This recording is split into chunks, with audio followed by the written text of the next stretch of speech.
Sejumlah negara dilaporkan mulai meninggalkan dolar AS sebagai mata uang dalam bertransaksi. Hal ini dilakukan dalam sebuah gerakan yang dikenal sebagai dedolarisasi. Dalam upaya ini, negara-negara tersebut akan beralih menggunakan mata uang lokal maupun yuan Cina saat melakukan transaksi. Berikut deretan negara yang mulai bergerak meninggalkan dolar AS. Presiden Vladimir Putin menyatakan bahwa 2/3 dari perdagangan bilateral antara Rusia dan Cina dilakukan dalam mata uang rubel dan renminbi. Kedua negara ini juga memiliki 80 proyek bilateral penting senilai 165 miliar dolar AS. Mereka bekerja sama dalam bidang energi, rekonstruksi pesawat sipil, pembuatan kapal, dan manufaktur mobil. Tak hanya itu, Putin juga mendukung penggunaan yuan Cina dalam transaksi antara Federasi Rusia di Asia, Afrika, dan juga Amerika Latin. Selain Putin, Presiden Cina Xi Jinping juga mengumumkan bahwa Cina akan menggunakan yuan untuk membeli gas alam cair dari Uni Emirat Arab. Dilaporkan, kesepakatan tersebut terjadi antara perusahaan minyak lepas pantai nasional Cina milik negara dan perusahaan Prancis Total Energies. Hal ini merupakan kabar yang berarti bagi Cina karena perusahaan Eropa bersedia melakukan transaksi dalam yuan bukan dolar AS lagi. Brazil juga tak ketinggalan untuk ikut meninggalkan dolar AS. Tak hanya berdagang dengan menggunakan mata uang lokal, Presiden Brazil Luiz Inácio Lula da Silva menyatakan ia mendukung pembuatan mata uang baru untuk perdagangan antara Rusia, India, Cina, dan Afrika Selatan. Ia juga meminta negara-negara BRICS berhenti menggunakan dolar AS dalam perdagangan lintas batas.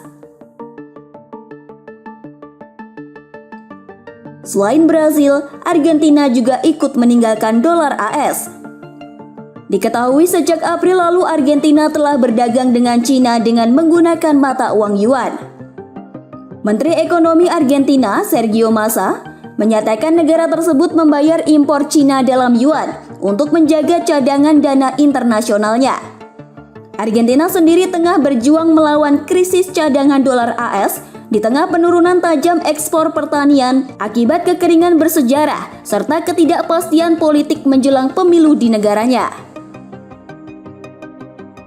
Sedangkan dari Asia, para menteri keuangan dan gubernur Bank Sentral ASEAN telah berkumpul untuk membahas hal ini pada 28 hingga 31 Maret 2023 lalu. Menurut sumber yang beredar, mereka mendiskusikan cara mengurangi ketergantungan pada dolar AS, euro, yen, dan pound sterling dalam transaksi keuangan dan beralih menggunakan mata uang lokal. ASEAN juga mengembangkan sistem pembayaran digital lintas batas yang memungkinkan penggunaan mata uang lokal dalam perdagangan regional. Dari Asia Selatan, India juga dilaporkan meluncurkan kebijakan perdagangan luar negeri yang memungkinkan penggunaan rupiah dalam perdagangan dengan negara-negara yang menghadapi kekurangan dolar AS. Kebijakan ini telah diterapkan bersamaan dengan Rusia, Mauritius, Iran, dan Sri Lanka. India juga merupakan salah satu negara yang mendukung dedolarisasi guna mengurangi ketergantungan dolar dan menghindari resiko terkena masalah keuangan global jika disanksi oleh AS. Selain itu, India kini juga tengah mengembangkan bisnis dengan Rusia dan Cina. Tak hanya negara-negara di Asia Selatan saja yang mulai meninggalkan dolar AS. Negara-negara di Asia Barat seperti Iran dan Arab Saudi juga telah meninggalkan dolar AS. Usai terkena sanksi AS, Iran memilih untuk meninggalkan dolar saat berdagang dengan Rusia dan Cina.